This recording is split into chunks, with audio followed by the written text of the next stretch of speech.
Countdown, baby. Let's go, dude. Here we go. The legend himself is here today with us. The man, the myth, the legend, King Kong. Kong, ring that bell, baby. Yeah, dude. What's going on, Gino? Nothing much. How's that? What nice weather out there? Bro, Washington, man. Dude, we've been getting some really, really nice weather. I think for the last dude, 3 to 4 weeks. Summer is beautiful here in Washington States, man. Temperature, it's in that mid 70 to like low 80s. Heck yeah. So man, but summer definitely has started, way slower this year compared to last year. So we didn't really get some good weather, dude, until it was like June, bro. It was God for the rest, bless. it was cloudy and raining. So, Kong, I like hearing that. I need to come up and visit you. Get some pho up there. Yeah, But dude. Kong, let's get for the listeners here. Let's get into it. One, I'm gonna play one thing here, and then if you guys don't know who King Kong is, you'll know after his intro. But I want to play this first. Hold on, Yes. give me. Get this money. So that's me reenacting, Kong's famous phrase, "Let's get this money." But Kong, let everyone know a little bit because you got a unique. Let's get into your Yeah. childhood. We can go over it a little bit. Yeah, dude, man, absolutely. And before I start, I want to say, dude, Gino, thank you so much for having me on your awesome podcast, man. It's an honor to be here, and it's an honor to know you, and especially to be able to call you as a friend and to hang out with you at CG, man. So for anyone that's following Gino, dude, you're following the right dude, and if you're not following Gino, then come on, man, shit, what are you There it is doing, dude? too. Smash Uh, that subscribe button, hit that follow, baby. yeah, Kong does it better than me, but right back at you, Kong. All those things. Thanks, dude. I appreciate it. So, for those that don't know, I my name's Kong. I also go as King Kong, just as easier for American people to pronounce it. But I was born and raised in Vietnam. Grew up in a mud hut. For those of you who don't can't even picture what a mud hut looks like. Basically, every single time when it rained, my whole entire family will go out there and we will reclay our house. So I get a new house every single time when there is a nice big rainstorm, man. So I'm not complaining. Grew up, so, there were days where I went hunt frogs with my brothers and uncles for dinner, but grew up dirt poor. I mean, when I say dirt poor, literally, right? Mud Yeah. hut. And so, dude, it was a blessing that my family were able to come to America, came to America at the age of 9. I dropped out of high school when I was 17. I just knew that school wasn't for me. I wasn't going to pursue anything beyond high school. I wasn't going to plan to go to college. None of that. The word is I just hated school. So drop out of high school when I was 17. Obviously, Asian parents, they want you to go be a doctor, lawyer, and engineer. My parents, man, all they want from me is to to to work in an office space, right? To have an easy life and make a boatload of money. To them, a lot of money is like, 60,000 to 100,000 a year. You're like, dude, ultra rich. Like you're a bowler. But it's not the route that I want to go. So I drop out, met the wife at the age of 18, move out of my parents' house, move in with the wifey lawn in the little shed behind a mobile home park. And we lived there from 18 to where we're 23. Started out at a job making $8.50 an hour. I thought my life, was going to turn out just kind of like similar to my family member working at factory until I was 65, depending on that 401k, that security money. Like that. No But security we're money. yeah, dude, like it's like no 401k. Like for those of you who are depending on retiring with your 401k, dude, 401k it's a scam. It's a baloney. It's what It's a keep you balloon. trapped at your job.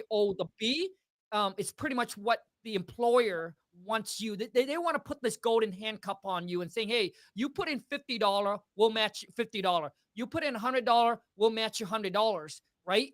But the thing is with the 401k, you put your money in it, you can't use it until you're 65. Like why would you want to wait until you're 65 to retire and then to use your money? And then when you use your money before that, dude, they'll tax you on your money. And we know So Money, Kong, right? No money, no money, no no, honey. that's right. No money, no honey, baby. But anyway, so Lon and I, we get to experience entrepreneurship at the age of 20. Lon was working at a hair extension kiosk in the mall, and the owner was trying to grow too fast, too quick. So he kind of went bankrupt. Sold the kiosk hair extensions, sold it to us for like 20,000. We have $15,000 saved up. We were going to use that money to buy our first house. We end up giving that guy $15,000. He loaned us $5,000 on a handshake. Lon and I started back at zero. So we end up. So at this time, I was still working at my job. Come home. So I start at 5 a.m. Get off at about 1:30. Go home, eat for an hour, go into the mall and work on a little business. And I go in there from 3 p.m. to like 9 p.m. And Lon and I obviously, right, when we took all the money and gave it to the guy, so we start back at zero. So now we can't hire an employee. We don't have the money for it. So Lon and I was just kind of working it, man. But dude, that kiosk make us so much money. And we end up, buying our first house at the age of 23, moved out of that little shed, brought Lon mom with us. But long story short, got into real estate when I was 27 and I started out fix and flip. 4.5 years into the whole fix and flip game, had $1.5 million tied up and almost went bankrupt and lost everything that Lon and I worked extremely hard for. Then I discovered wholesaling. I found this property. It was an expired listing. Came in contact with the seller, put the property on a contract, found a seller in 2 days, sold the contract, closing like 15 days or less, and made 28 G. God. And I pretty much I wholesale my way out of the whole situation with the whole fix and flip, man. But that's Heck yeah, pretty much it. So you guys hear that story, man. Kong's been through it all. The mud huts to for the first deal, out the mud. Kong made it out the mud hut. Out the mud literally. And out the ghetto, dude. Out the mud and out the ghetto. All right. Where did you discover real estate? 7. How did you first find real estate? Yeah, so when I was 27, so Lon and I, our whole entire goal and dream was like, hey, we're brought up in a family where you don't owe any debts. Once you are debt free, which means you have already made it. You're living the American dream. So we bought it for our house at 23, and Lon and I would just do grinding. We are extremely frugal, man. We live way below our means.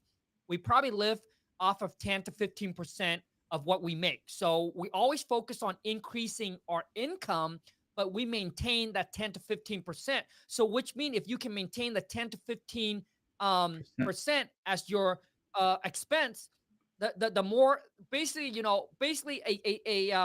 a 10% on $100,000 is more than 10% on $50,000. So if you want to spend more, you just need to learn how to make more, but you need to maintain your living expense within 10 to 15%. So my goal is I want to spend $100,000 a month on whatever it is I want. Like I want to drop 100 G's and I don't care what it is I want to buy. So that's why my ultimate goal, the wife's goal, is to get to $1 million net a month. So that's 10%. Yeah. So if you only spend 10% of what you make, who care what you buy? You still got 90%, baby. Get that money, baby. So yeah, man. So, at 27, at the time, dude, we had we had 2 Honda. One was a 1997 Honda Accord with over 200,000 miles. And the other one was a 2006 Honda Accord. Us Asian, dude, we love those Honda and Toyota, baby. Yeah, let's go. They like that Toyota. So, yeah. So, we had our car pay off. Our house was almost paid off. And at this time, we're making, a couple, I would say around 200,000 plus a year just at our kiosk in the mall. But, Lon's like, Kong, we need plan B, because we always get threatened by the mall and saying, hey, you know what? We got someone else that's going to pay us more for the space. So we're going to kick you out. So Lon always want a plan B, and she doesn't want to build her business on someone else's land. Basically, the mall control and dictates when they can basically kick you out, right? Because they are your landlord. Yeah, man. So 27, dude, I honestly thought that we have made it, right? Car paid off, no credit card debts, got, probably like 200 G sitting in the bank. Our house is almost paid off. And I was like, Lon, this is it. We made it. Lon's like, no, I want to get into real estate. I want to become a millionaire. I want to become a multimillionaire. I want to live this extravagant life. I want to live a life that everybody's like wish they can, but they cannot. I like that. And yeah, and then obviously she wants build passive income, and she figured real estate's she heard that hey, real estate makes the most millionaires, and it's what makes the most amount of money, and real estate will give you that freedom as well, right? So we're not just seeking for the money, but we're also seeking for time freedom. And one day I go home, Gino, and she's like, Carl, I want to take all the money we got and I want to go all in on real estate. And this is exactly what I said, dude. I said, oh, shit. Come on, man. Shit, Lon. I said, Lon, you really want to do this? She said, yes. And this is what I said. I said, let's rock and roll, baby. Let's get go. it. And so Lon, yeah, and Gino. Go ahead. Yeah, dude. No, Lon has been like my motivator. She's been my supporter. She was the only one there when no one is not there for me. I remember when we would live in the little shed behind a mobile home park. I have friends and family that talks behind my back and said, "Hey, Colin's a high school dropout. He's a loser. Like, don't like that is an example to not drop out, and you must go to school, because if you don't go to school, you end up like your Uncle Kong." So I have friends and family, that look down at me and things like that, man. But yeah, Lon's the only one that's always there for me and support me, and she's the one that really made me who I become today, man. And the person I become today is what I always wanted deep down, man. Dude, that's amazing. So how did you? I know you met at 18, and for you guys, my screen's a little blurry because yeah, good. So if you want to rewatch and see me and Kong in 4K, you can later, but don't watch it in the hot tub, though. Right, Kong? Oh, yeah, man, because if you do, something might pop up, Something might hit. But anyway, Kong, let's go into how connection that's allowed you to grow. Where'd you guys meet? Gino, you actually break up a little bit, so. My bad. I said, where did you guys meet, you and Lon? Yeah, dude. I mean, Lon and I meet in Bellingham, and it was Bellingham Bay. Actually, Swallowcombe Harbor Bay. And we actually went crabbing, and we meet through mutual friends. It was 11 p.m. at night, and we went for crabbing, dude. And that's the first time that I saw Lon. And dude, I don't know what's wrong with me. I was a very shy, insecure guy, but I think it was the darkness, right, that gave me the courage, the power, because I figured she doesn't see me anyway. So I was starting to, basically flirting with her and trying to put her on the move, dude. Trying to mac on her already, dude. I like that, man. The darkness helped. The darkness does help if you're insecure and you're a little shy, for sure. I like it. So you met Lon, you started doing real estate 27. What made you switch to wholesale? I know you needed more money quick, to pay those debts, but like who gave you that idea? Yeah, so actually a local investor in my area, and he said, Kong, dude, like you're so good at finding deals. Why don't you learn how to wholesale? Because you suck at fixing and flipping. Because I was, man, like running these this rehabs, dude. I was waking up at 5 o'clock in the morning, and my day doesn't end until sometimes 10 or 11 p.m. at night. And Lon and I were always argue and we're fight. And Lon would say, hey, Kong, we got into real estate, not just for the money, but for the freedom.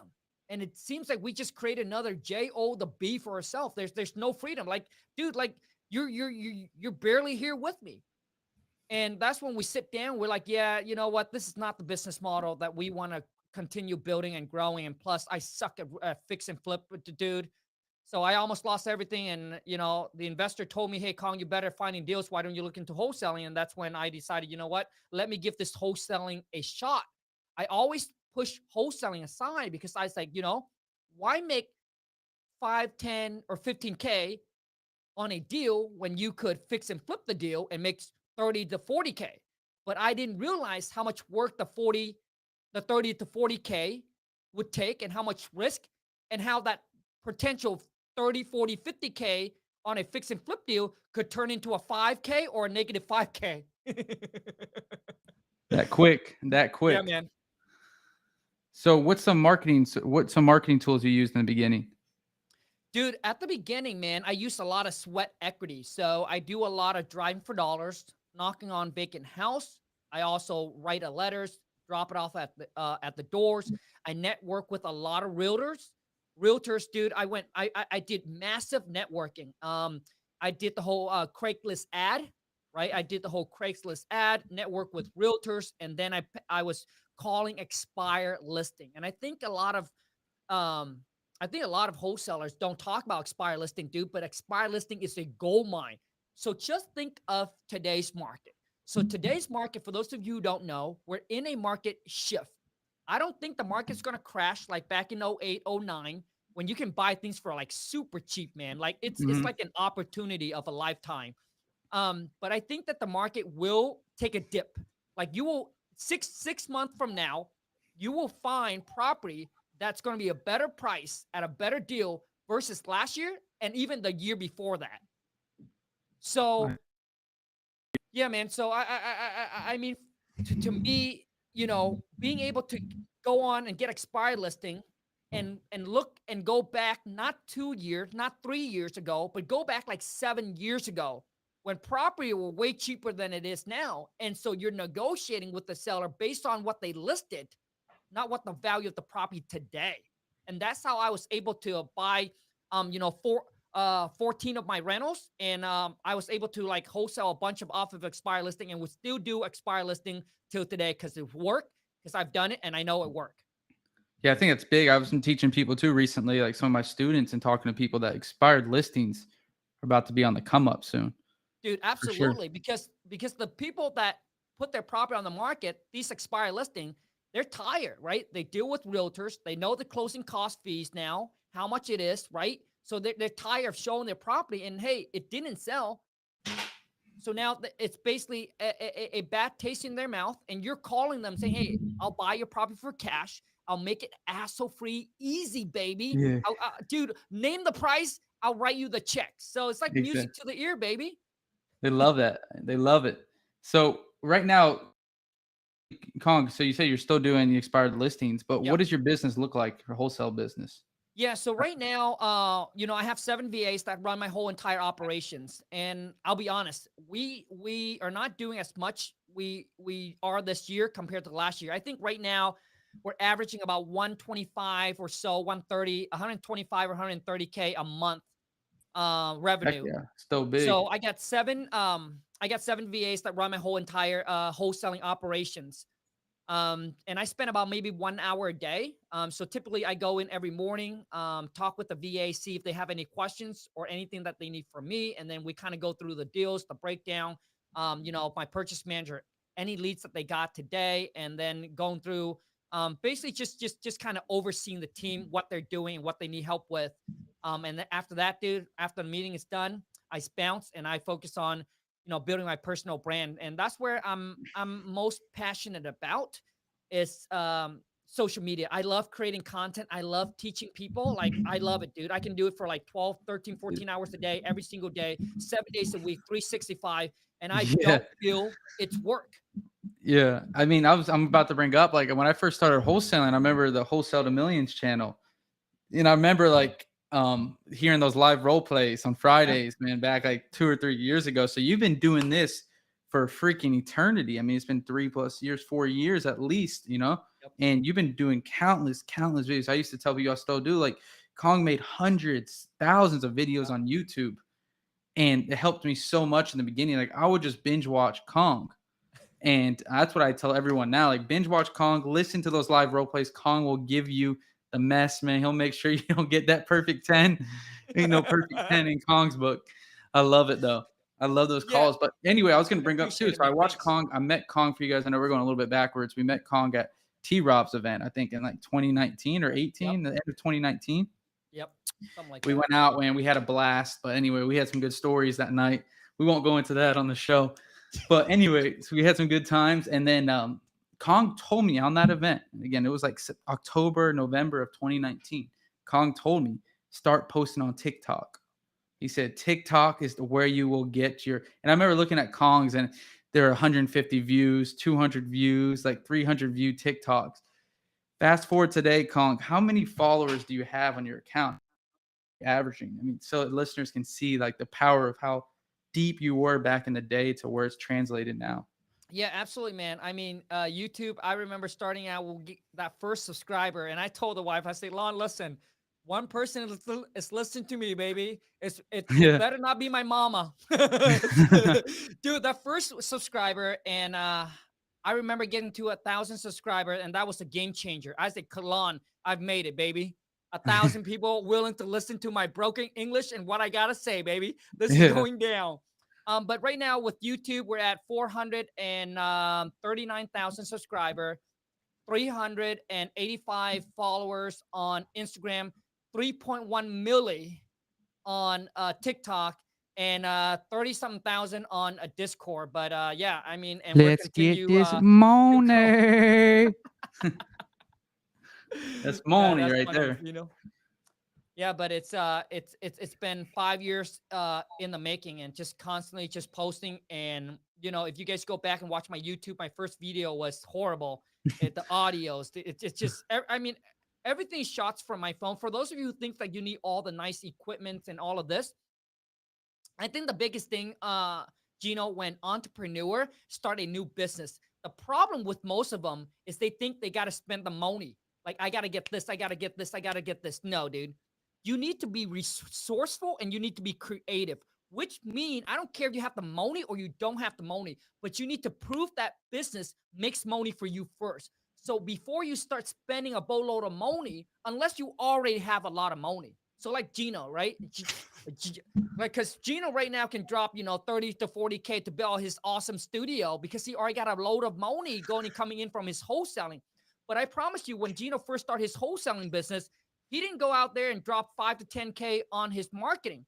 But a No. lot of entrepreneur, agents, I've seen over and over again, man. They go out, they get the nice suit, they go get the car, they want, to like match the part, but you guys don't understand.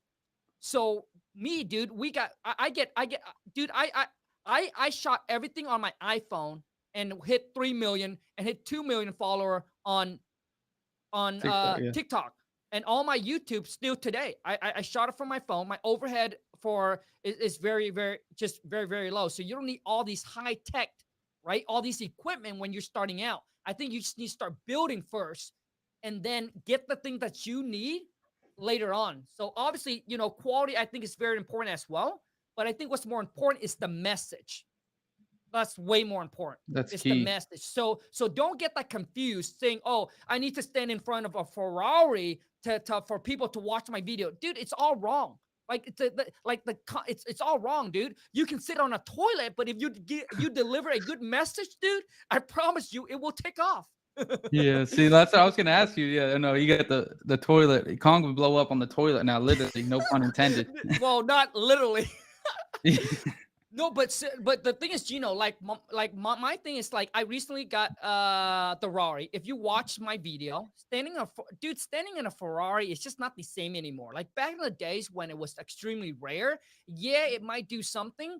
But nowadays, dude, people are looking for more of a genuine connections, like genuine connections, or that they can connect with you. So my video that mostly go viral is relatable. Me going to shop Yeah, at Ross, me telling you how much my fit costs and how much I made, because I'm frugal. I don't care about designer clothes. I don't care about all this Gucci, the Louis Vuitton, the Burberry, the Blue. Like none of that, dude. Like to me, those don't matter. And because my mindset is that's what helps me become a millionaire. Because I focus on exactly. Yeah, getting rich, not looking rich. And I think too that's many young now trying to look rich before they actually get rich. And that's why they end up being a little big. yeah. There it is, right there. That's the famous thing. I agree with you though, because like you said, a lot of people now are turning away from people at the Ferrari Yeah, and more to like the connection. I was watching your of course. videos like earlier today, and it was like that one that just blew up too. But it was talking about the guy what to do with the $5,000, Yeah, and like that was the one that's relatable, because a lot of people are like, well, I have 5K, but I don't know what to do. yep, I love that one. absolutely. So to help people out here, because like it's pretty hard for some people to blow up um, on TikTok. What's some advice you can give some people here? Like what would you do over again if you were starting out for TikTok? Yeah. Yeah, man. So for me, it's one, it's be yourself, right? I think that's the best. And I think that you gotta be unique. And the way that you deliver the message is very important. It's I think you gotta have a good hook because you only have a few seconds to capture someone's attention. And right, so you gotta have a good hook, and then you gotta have a good storyline and a good ending. So, so one video that I did that hits 18 million on TikTok is me saying, "Hey, don't buy the nicest house on the block. Instead, buy the ugliest house on the block." So that's the hook. Don't buy the Yeah. nicest because that's what everybody goes for, right? Yeah. So Yeah. now you're like, so don't buy the nicest house on the block, but buy the ugliest house on the block. Because here's why: because you're able, one, to buy it at a discount. Two, you can go in there and fix up the property. So now you get sweat equity. So when the house is nicely repaired, it will be worth as much as the nicest one on the block. But the thing is, the person that buys the nicest one on the block got no equity. They got no money because they pay retail. But you, man, so my ending, Gino, dude, and all of this, dude, I sit and I think. So my ending will be like, hey, listen, if you want to get rich in real estate, you got to think like an investor, not a homeowner. Because a homeowner will go for the nice looking house. But the Mm, investors, what mm. do we look for? We look for the stinky, rundown, smelly, crappy old house that nobody wants, man. Because we That's know true. that's where the money's at. Exactly. So that's it. Put the hook up. The hook is the big thing. Yeah. And you think about the end users in mind, who you're trying to Co- hit, the audience. correct. And I think you got to think about adding value. So so Mm, so saying, hey, I just made $80,000 and then stand in front of Ferrari and like and follow me. Like that doesn't do it. Like that add no mm, value. But if you say, hey, here's how I made $25,000 in 30 days, and then you start to break down, right? But you got to make it short and sweet. Like you got to tighten it up a little bit so that way you're not rambling on.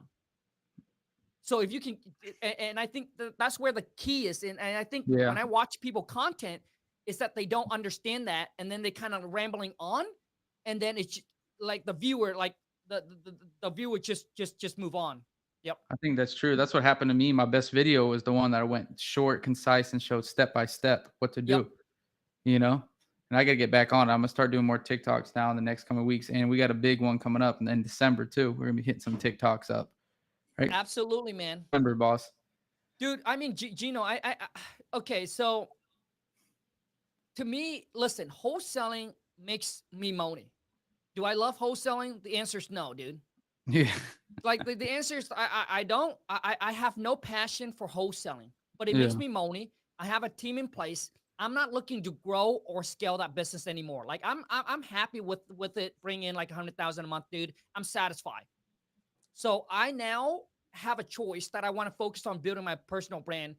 And to me, building a personal brand gives you way more opportunities. Like the opportunity is just it's just unlimited. So those of you that have a skill set already and you're not creating content and blowing up on social media, building a following, you're basically saying, "Hey, I don't like you're basically burning and throwing away all these opportunities and money that you could be making from it." Period. I like it. That's it. That's it right there. And that's what, and so what's some advice too? Cause for me, it's hard. Like, Yeah. what's some advice, Kong, you can give some people? Like, is it just like you said, just pull out the iPhone and start doing it, right? Don't think about a huge setup. You don't need that. Yep. Just put the Right. phone up and just record your or whatever it might be. Especially because some people think, kind of like in the beginning, they don't have any value to people. Right. But if they For just were taking, wholesalers, if they just took videos of them calling people, it's a lot of value. dude, Gino, I think that's a great question. I think when you starting out, you don't have a lot of experience, so there's not a whole lot of things that you can talk about to educate people. Document is probably the best content. The Absolutely the best content is you just document your entire journey, and it's probably easier than trying to create content. And for me, I think what really would help a lot of you is that you find a niche. So find a niche. Let's just say you are a realtors or you're an Amazon traders. You find similar content that's within that niche and watch their video and see how they execute it and see how you can take it and repurpose into your own twist, Mm, which means you can take the ideas because So I typically, what I do is I look at video that have blew up, that gets even at least over 100,000 views, and I watch it and I say, okay, so this is how they say it. Well, how can I turn that into my own unique style and make it better? Mm, look at that. So you're Right. scouting out videos while you're Correct. watching them. And the thing is, by doing that, dude, it gives you ideas as well, right? Because there are ideas that comes from other people that they talk about that you never thought of, and you'd be like, hey, that's actually pretty good. Well, you know what? I have a different perspective on that. Let me recreate mine. Because no, every single piece of content you put out, Gino, or I put out, 50% of people is gonna like it or agree with you, and 50% it's not going to. So, so whichever that video they put out, you're gonna capture the other 50% because you have a different perspective or a different way of, educating people. Yeah, I think that's big, and that's big because a lot of people are afraid of the haters. What do you got to say to the haters, Kong? Dude, if you don't got hater, man, then you got no money, baby. That's Yeah. all I gotta say. The more hater I gets, dude, the more money I make. That's I it. like that. Because And no more haters, more money. more hater, more money, man. I like it. And the thing is, Gino, it's always the haters that talks about you the most, that give you the most exposure. Mm-hmm. The more negative the video, the better. Well, because they did, you're right. They go and they talk about you, and people love, dude, drama. People love drama and prima donna shit, dude. That's why Kardashian blew up. Yeah, They got exactly. all That's the the best. drama in the world. All the drama. So I love that though. I love that for the TikToks and how you're handling them and all that stuff. What's your goal with it? I mean, you build your brand. What's your goal? Is there any TikTok goal you got, or is there any social media goal like target? Yeah, man. So for Moni wise, we want to get to 1 million net a month, Yeah, right? 1 million net. So I don't know what the gross is gonna be, but I don't like to. Lon and I don't like to talk about gross, dude. Like I don't care if net. you make 1 milli or 2 milli or 5 milli this year or last year, dude. What do you actually take home? Yeah, So, because sometimes, dude, you hear people saying these big numbers like realtors. Oh, I just, last year I did 30 millions in revenue, sales closed. yeah. Dude, like, okay, well, for in Seattle, you just need to sell 10 house, dude. Yeah. Right? But what is your commission? Like, what do you take home after? So so Lon and I like to talk about net amount, dude, because I've seen people build a big business, big operations, just more work, more headaches, and more stress. And I can tell you right now, the more people you have, the more headaches, dude, because dealing with people is the toughest thing. I'm sure Gino know finding a good employee is hard because working with people is just hard. So the Yeah, more people people, you have, more people, more problems. Yeah. more people, more problem, dude. More money, less problem. More money, more pho, baby. So yeah, so Lon and I, we just built a lean mean machine. We focus on, being able to travel, do whatever we want, and not be tied down by anything or anybody. I So like that. we like building a small business that are completely virtual. So virtual wholesaling fit perfectly for our model. Personal brand, social media is perfect. You know, courses, coaching, affiliate, dude, like all kinds of different stream of income, and it's all completely require nothing but Wi-Fi and internet and a phone. I like that right there. So tell them, Kong, about traveling. Where are we going in December? Dude, December, man, we're hitting Vietnam, baby. Let's go, baby. Dude, back to the mud hut catching frogs for dinner, baby. Let's Being go. the grasshopper, the frogs, all out. I'm ready. Absolutely, man, and I'm excited. So that's gonna be a fun trip.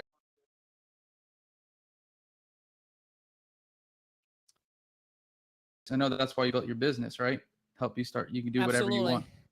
What travel Gino, to? dude. I don't. I'm not It's sure if me, your bro. internet or my internet, man. But is it yeah, you're cutting in and out a lot. And Gino, I think Lon just texted me, so we might have to wrap this up too. Uh-oh, Big Lonnie wants you. So Yeah, tell me though. I was asking, what's your favorite spots to travel? bro. I probably Vietnam, dude. Hey, Just back to the homeland, doing the homey things, eating the home pho. It's I it's love just the that. best, dude. I need that's why I need you there with me. I need you to say the language. I need you to speak the language for me. Dude, I'm telling you, man, you don't need to speak the language because Benjamin speaks all languages. Benjamin. Benjamin speaks all languages, dude. Oh my God. All right, so we'll wrap it up here. But what do you want to leave the listeners with, Kong? I know Big Lon's she's gonna get you and slap you around, so we got to get you out of there. But what do you want to leave the listeners with? Yeah, so to me, wherever you're at in your life, number one is you got to get your priorities straight. That's like the first thing. So you got to cut out all the nonsense, all the toxic people, man. Right? So you got to get your priorities straight. What is your priority, dude? Your priority is to build a business, build a career for yourself. Right? Number two is you got to get your money right. You got to get your finance right, dude, before you start popping babies. All right? So number two is you got to get your money right. Stop focusing on looking rich. Spending your money on stupid shit because that's what's going to hold you back from becoming financially free. Because if you're too focused on that, dude, all your money that you have, you're going to be blowing it all away. So number two, you got to get your money right. And then number three is you just got to reinvest the money. Trying to maintain that 10 to 15%, increase your income, use the rest, dude, to reinvest, buy rental property. It's probably the best way to go. Tax write-off, appreciation, depreciation, cash flow. Dude, what else do you want? Got to get that money, baby. And a lot of you said, hey, Kong, what about stocks? What about crypto? Well, try to go to the bank and get a loan for stocks or crypto. They'll say, hell no, dude. But real estate, anybody will loan you money on real estate if you have a deal. Exactly. Heck yeah. Well, Mr. Kong, thanks for coming on. Sorry about my audio stuff, but we'll see each other soon, right? September or whenever the next CG is. September. We'll see you there. We'll make some more memories. And thanks again for coming on, guys. Reach out to Kong. You don't even need to know where he's at. Just look up King Kong. He's everywhere.